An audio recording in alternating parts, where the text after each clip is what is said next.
Hello and welcome to Movie Vault 666. My name is Chris, and today we need to talk about rip-offs.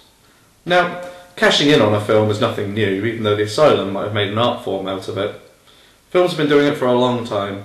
Films like Gremlins were very popular in their day, and with the film Gremlins, several rip-offs were spawned. For instance, the famously bad Hobgoblins, and the film Ghoulies, which was originally released under the title Beasties, but was then re-released when Gremlins proved to be a success. Now, you can try and cash in on a film's success in a variety of different ways, either by trying to copy the theme, or making characters look very similar to other characters. But the most popular way recently has been to try and take the film's name and produce a name that sounds very similar. For instance, with Sherlock Holmes having been such a success, releasing Sir Arthur Conan Doyle's Sherlock Holmes, a cheap rip-off, worked very well and probably made a lot of money. Now, I've been conducting a rigorous search of DVD sales and bargain buckets up and down the country to try and bring you the worst films that I can possibly find, and hopefully unearth a few gems as well. Unfortunately, I'm unlikely to be onto a winner today, with today's film being Max Magician and the Legend of the Rings. Now, this film evidently cannot decide whether it wants to be a Lord of the Rings rip-off or a Harry Potter rip-off, but given the size of the font for each one, I would imagine that it's trying to be a Lord of the Rings rip-off. As to pronounce this correctly, you would probably have to say Max Magician and the Legend of the Rings! So which much beloved franchise did this rip off the most? Is it an unexpected success? Where's the beef? All this and more as I look at this. So there we have it, folks. False advertising in an instant. So our film opens to a forest as the world's shortest cameraman struggles to lift his camera. I mean, they can't be a regular sized person as they've got eyes in their shins. In fact, it looks more like the plants from Troll 3.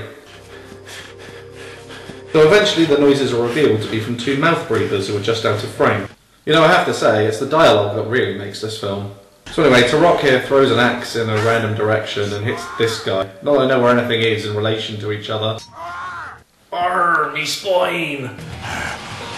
The troll then pulls off his mask to reveal that he's a troll, I guess. While the troll is gloating, this allows the other man to grab the scroll or whatever the first was carrying, but he is brought down by a bowler before he can get away. Also, hello, same stock sound effect. This causes the man to get gangrene or something immediately for some reason, and he crawls away.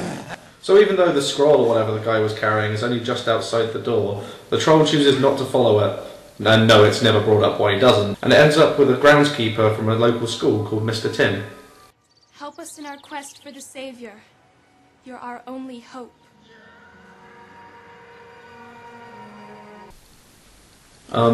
Is that a passing TIE fighter overhead?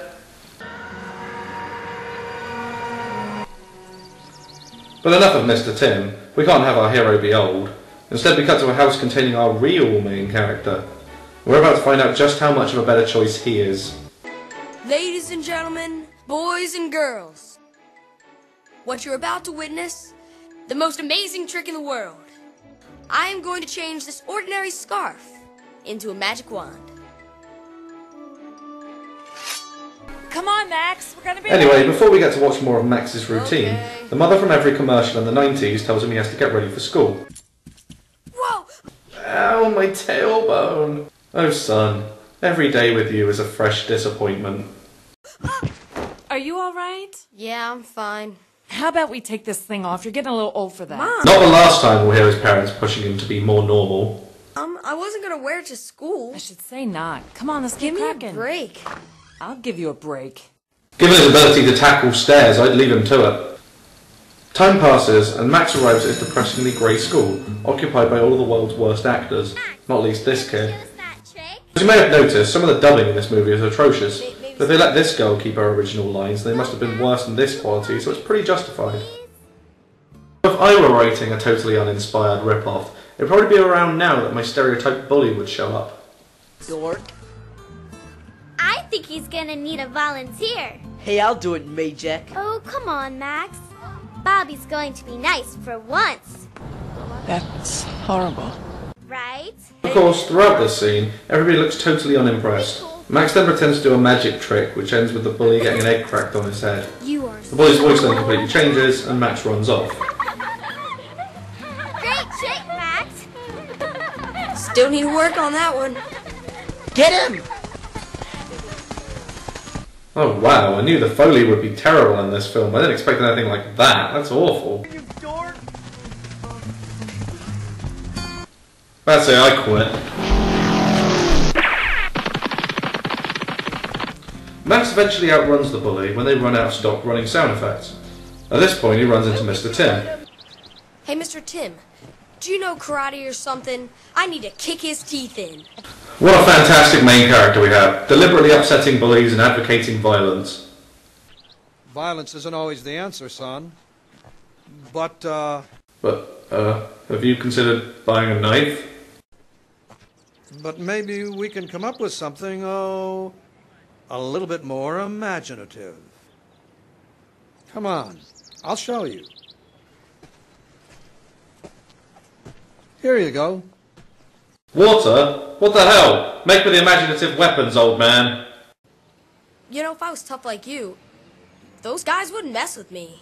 So you think because someone's tough, that makes them strong, huh? Well, yeah. Strength comes from within. Never judge a book by its cover. And other tired cliches. And speaking of books, this is a book of real magic, used by wizards for centuries. That's a good one, Mr. Tim. Excuse me? Oh, sorry, Sorry, I was just laughing at your stupid beliefs. Magic isn't real. Is it? Listen, kid, I was just trying to give you some hope and wonder. But if you're going to crap all over that, then the hell with you.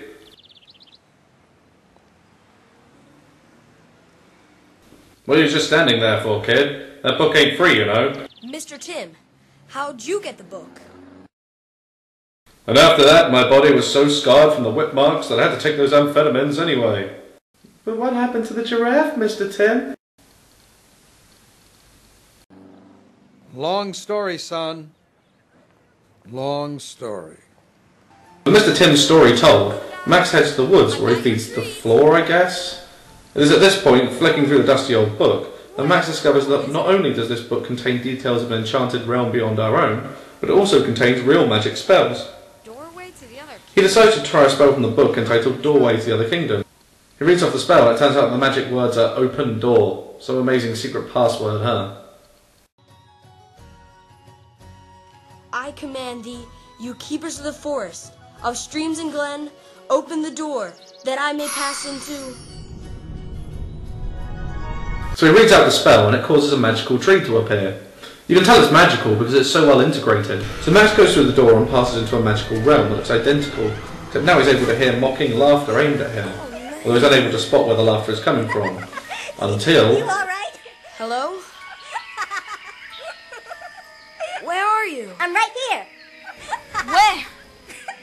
Right here, duh. Way, cool. Do you mind? And yes, I'm a boy. Well, that was weird. Sorry, I thought maybe I was dreaming or something. So you looked at his junk because... Wait till I tell Mr. Tim you can talk. I'm Crimble with a C. That's my name.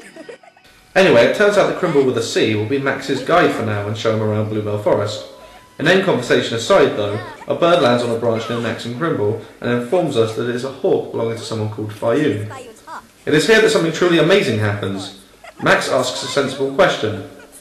Who's Fayoum? Well, hurry up, Max. We'll be late. Oh, so we've got time to include an awkward moment where one character examines the other's gender, and yet not time to answer proper questions. Forget it. Sorry. One edit later, and Max and Crimble arrive at the cheapest castle you'll ever see, and whoa! Weary traveler, I do see. A weary traveler sent to me. Oh great, it rhymes. I wonder what rhymes with molested. Dine in our Anyway, I think the look on Max's face pretty much sums it up right here in this frame. So anyway, the child catcher here learns that Max is a magician and drags him inside whilst this pervert, who looks like he's been jerking off the whole time, awkwardly limps away. Max gets dragged all the way through the castle, passing everyone at the Renaissance Fair where it would appear they shot this. We then almost immediately cut to the robed guy from the bush who has returned to his master's lair.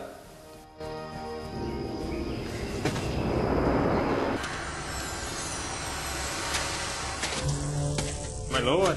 There's someone at the Bluebell Gate. Perhaps they've summoned an ally. A name, you idiot! What's his name? I think Satan over there is channeling Jeremy Irons. I always wondered how he got that unholy acting talent. Well, no, sir. Then why do you interrupt me? Well, my lord, I've never seen you actually do any real work. I do plenty. How would an insolent troll like you know a thing about a king's duties? How would an insolent little troll like you know a thing about line delivery? Anyway, the two exchange some meaningless dialogue until King Dagda summons his second in command. I need fetch. Fetch.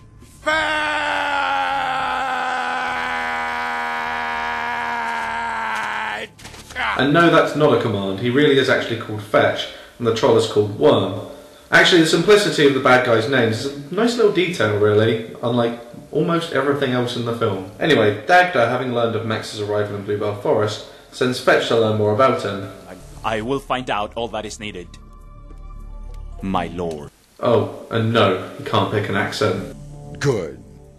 Now I'm off to do... king things!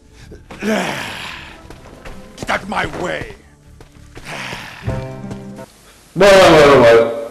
Firstly, what's up with that errant fart joke? To my recollection, it's the only one in the film, and it just seems out of place. And secondly, what kind of way is that to end a scene? Could King Dagda just not remember his lines, or did they just tell him to wing it because they couldn't think of an ending? You know what? Forget it. It's time to go back to the main character for a bit, and surely things will make more sense where he is, right? Wrong. Oh, here, take a seat if you're going to eat. Wait, I really need to be getting home. Seriously? Oh, I'm in a magical world of adventure, but can we hurry it up? It's burger night at home. I'd like to propose a toast to our continued health and safety.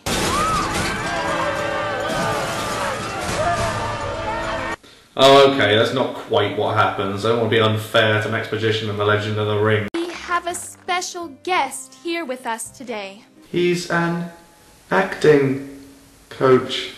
Okay, anyway, I'll speed this up or we'll be here all day. The characters deliver some terrible lines. Crimble shows back up. For some reason there seems to be an Argonian. When suddenly the door is kicked in and several LARPers break into the building, which startles the Argonian. We get a few shots of the battle scene, replete with extra smiling, and a few more inserts of the startled Argonian, before Max uses some vaguely defined magic and engages Legate mode. Reunited with Crimble and bearing the princess's necklace, Max returns home, leaving the rest of the people at the castle to their fate. Max then heads up to his room and mentions to Crimble how he's not sure if the adventure he had was real or just a dream. Maybe I fell asleep. Maybe I'm losing it. I don't know. Hey, Crimble, look! Crimble, I will remind you, is a magical talking fucking mouse, and yet the thing that reminds him that it's not a dream is actually a fucking necklace. You want to do something really cool? Yeah. All right. Oh, okay, and enough of that apparently. So was the cool thing just reading a book?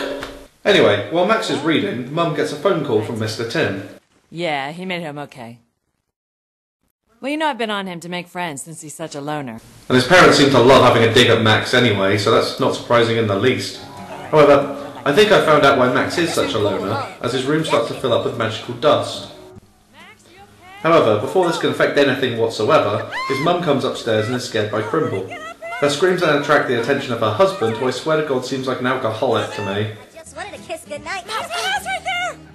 Where is it? Mom, it's okay. Dad, you don't hurt him, please. He's my friend. I just want to keep him. Can I, Dad? Please? Please? A mouse, Max? You want to keep a mouse? You want to keep a mouse? Well, as long as it doesn't interfere with my drinking, I guess I'm okay with it. So with the dramatic issue of whether Max can keep Crimble out of the way, I guess it's time to get back to some fantasy adventure, and Mr. Tim gave Max a perfect excuse when he phoned. However, the parents are disapproving of Max being himself. Hey, Mr. Tim said something about you helping out at the park with the cleanup today? Sure, go ahead. Thanks. Come on, let's go, Crimble. Max? Yeah, Dad? I know Crimble's your friend and all that, but Don't you think the kids are going to pick on you more if they think you talk to them? Wouldn't they be more accepting if you tried to be more like the kids on TV? Wouldn't you try developing an addiction like someone normal? But Dad, I do talk to him.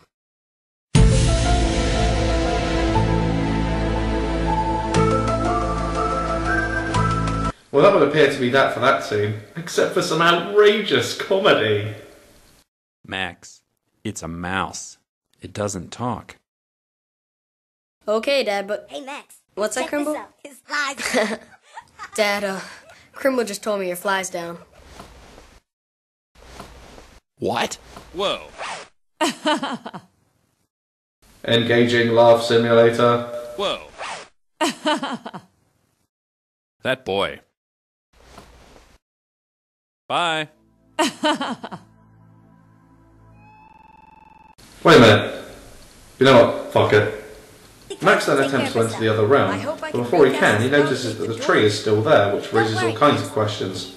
As Max stares blankly at the tree, though, Mr. Tim arrives and gives him a short pep talk. Somehow I knew you were ready. You did? I knew you had it in you. Well, I'm not that good at any of the spells yet. You will be. You will be. You will be. You will be. I'll be watching you. Yeah, I believe that.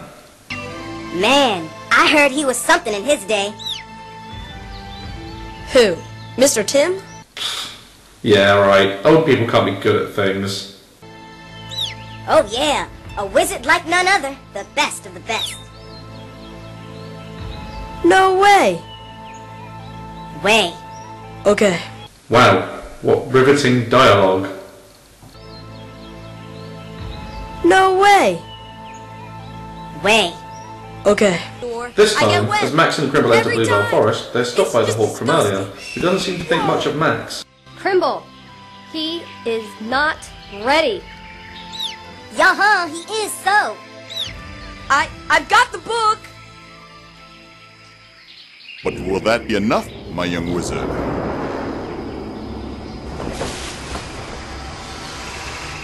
Oh, Fayoun!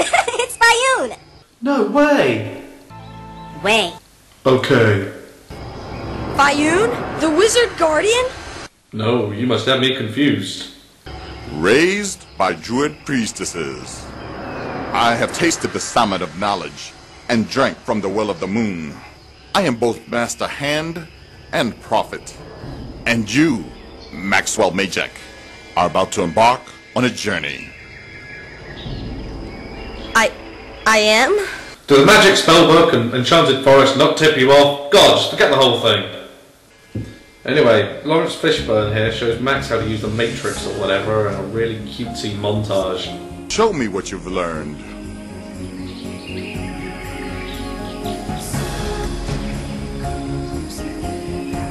Come on, Max. Show him what you got. Of water, of earth, I call thee to my provision, to shroud, to protect. Bestow me now the blanket of your opacity. You did it! You did it! Yeah, Max! And that, my young apprentice, is only the beginning. Yep. Later on, you'll be able to cast pink smoke. At the end of the scene, it is revealed that Max's stalker, Worm, from earlier, is watching Max and Fayoun, and we then get a scene of him reporting back, which doesn't lead to much. Daniel doesn't really do anything with the information, although at least this scene does show signs of Fetch's resentment towards his master and his lack of subtlety.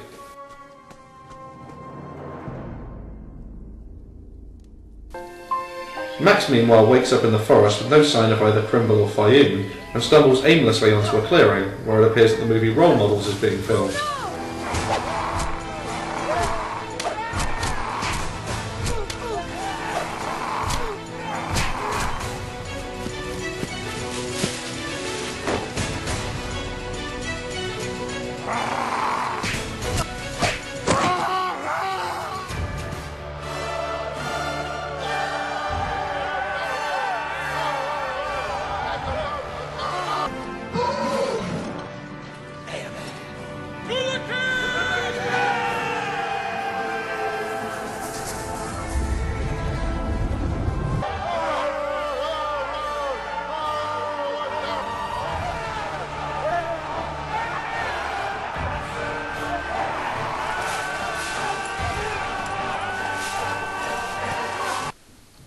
a second. Are those picnic benches in the background?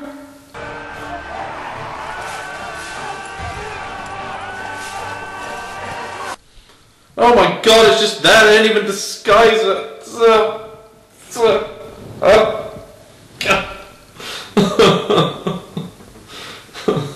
Max struggles to think of spells that he can cast, but along with Fion's hawk, he eventually comes up with a plan. Believe, Max. Believe in yourself. Oh boy, I'm not so good at this one. You can do it, Max. You can.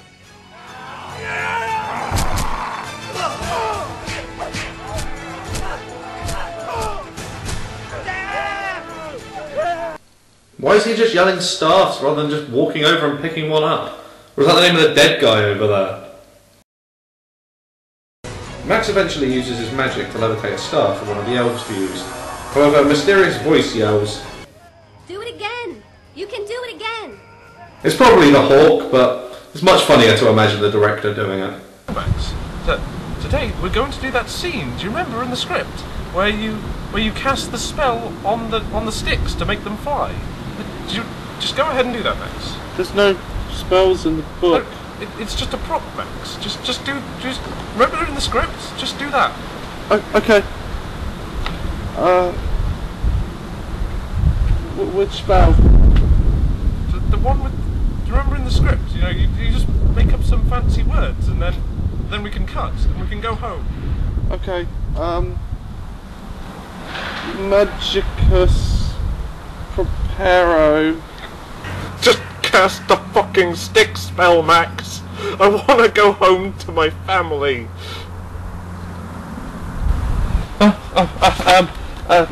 Levitate stuff.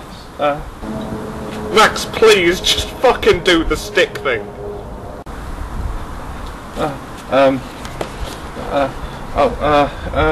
Levitate stuffs. Max, you can do it a fucking again! Just do it! I will strike you!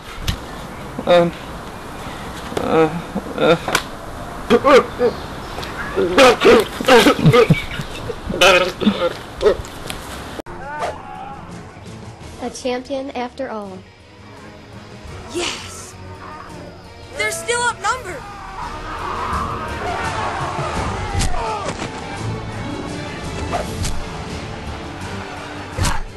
How can they fight what they cannot see? Oh, fall! Right! Okay,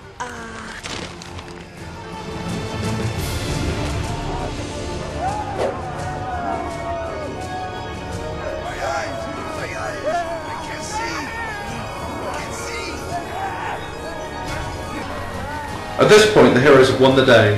However, Max takes rather a pounding. Maxwell, look out!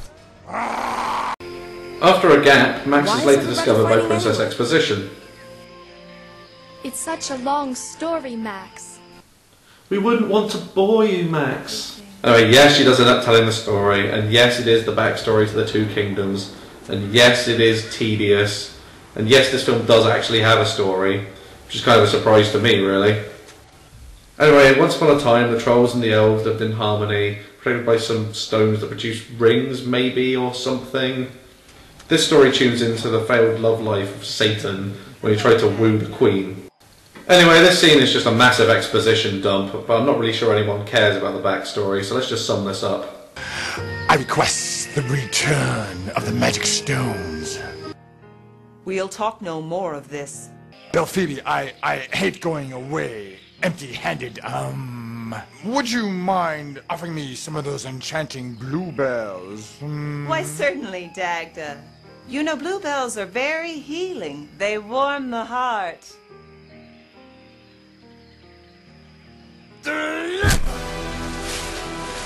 So if anyone was actually wondering how far Dagda's powers extend in this film, that's pretty much it. Fooling people into turning around and then punching them in the back of the head. Anyway, King Hurler, the king of the elves, is naturally pretty annoyed by this and shows up at Dagda's mines, which is apparently something Dagda did not see coming. King Hurler of the Bluebell Forest is here for you, my lord. No, no, no. No. No, no. My queen!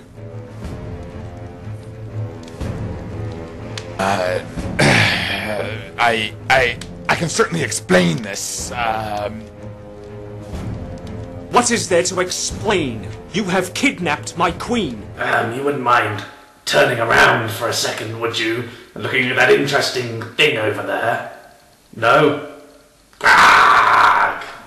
It quickly becomes apparent that Dagda had taken no precautions whatsoever for this eventuality, as King Hurler, even though he only showed up with 2 other warriors, manages to force Dagda into giving his wife back and promising never to leave the mines again.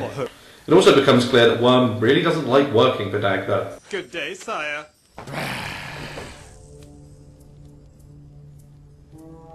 Perchance, would you like a nice palace servant?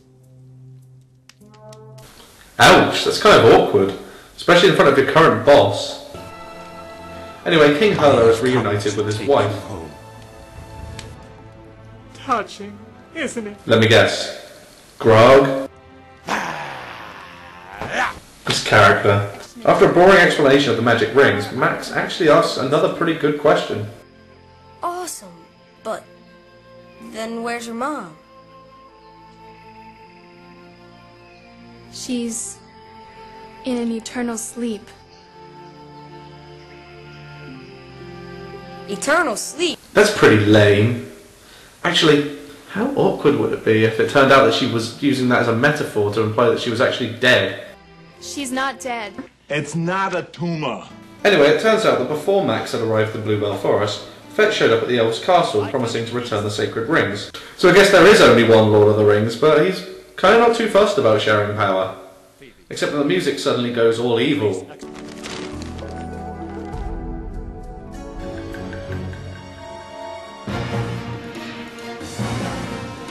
My ring. No, Belle! It's a trap! Well, I guess it saved me queuing up Admiral Akbar. Also, for some reason, 2 of the extras seem to run into the smoke, and despite all the guards, Fetch is able to walk casually out of the room with no hassle from the guards whatsoever. Stop him? No? Alright, whatever. It's also explained through this story that the spell put the mum into an eternal sleep, but the rest of the village would turn into animals, and that Dagda killed his only sorcerer for not taking out the entire village, so there was no way of turning people back. To be honest, a lot of this story actually probably could have been expanded upon and might have made a more interesting film than the one that we got. But instead all of the exposition is just kind of dumped into this one scene through a story we're not all that interested in, and it took a couple of times of watching to even figure this much of the story out. Right, back to the story, and while this is happening, Dagda tells his servants to summon the Red Cap, who, if you're unaware, as you should be, what with the film never telling you, is the troll guy from the very beginning of the movie. He is allegedly an incredible assassin, and is now to be used to kill Max. To make matters worse, that creepy child molester guy from before now has Max's magic book. I forgot to tell you about your book. I forgot to say that if a paedophile reads it, it'll cause them to spin around really quickly.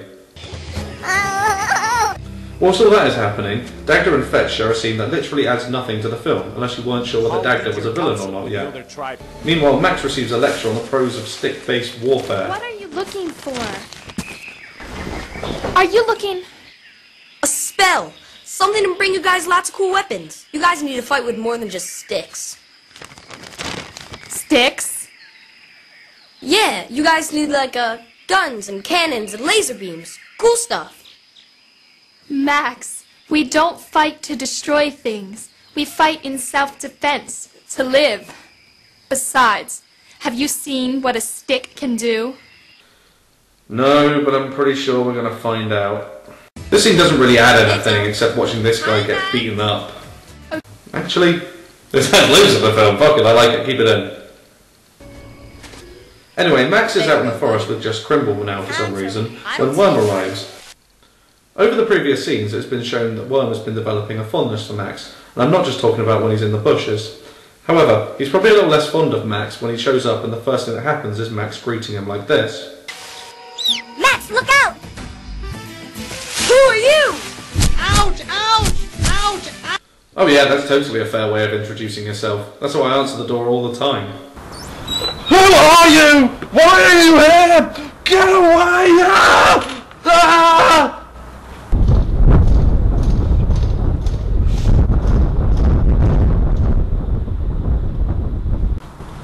Well, who are you?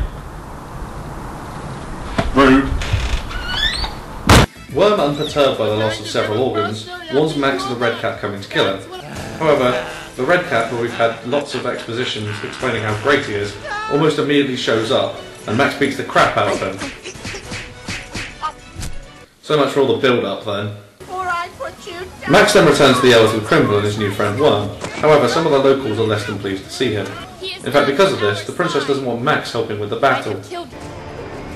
We are eternally grateful for your help, Max. Your application has been considered and rejected. But you have just proven yourself a fool, bringing the enemy right into our safety zone. This isn't your battle. A fool? I am not. You couldn't make me stare if you tried. I could put a spell on all of you. Max, I'm sorry. I didn't mean it. Yes, you did. You guys are just like everybody else. Max, wait! She didn't mean it! Leave me alone!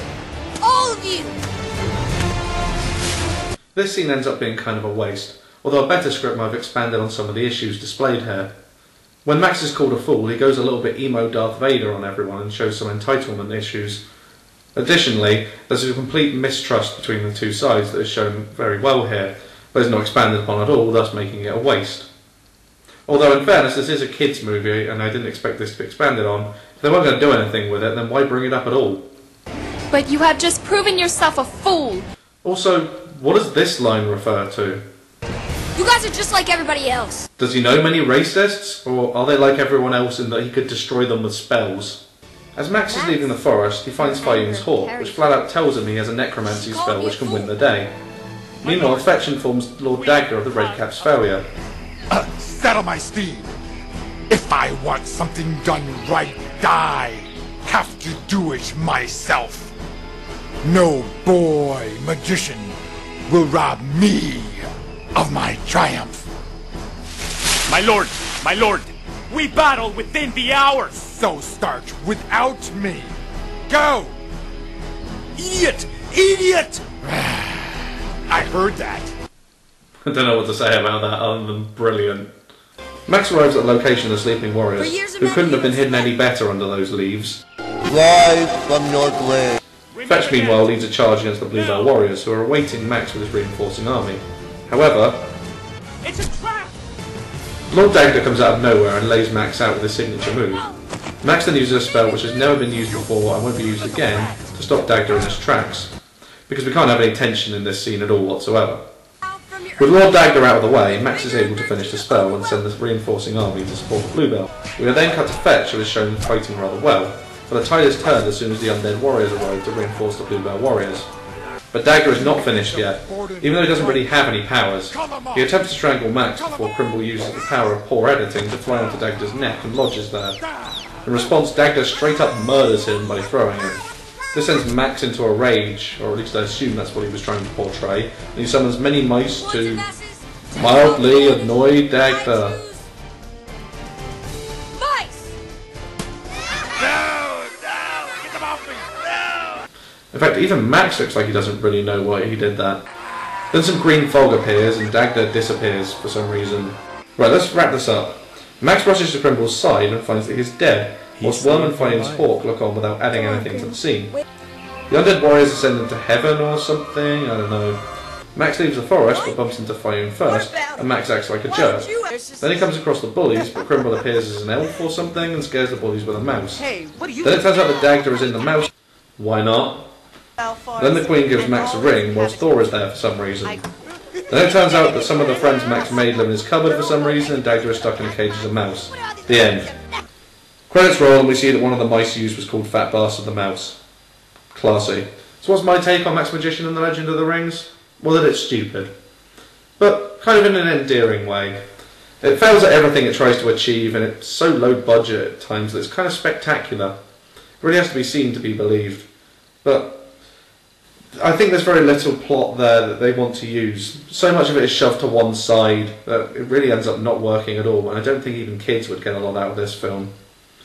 One positive, I think, is that the humour in this film is absolutely rarely used, because when it is, it falls so flat, it's kind of bizarre.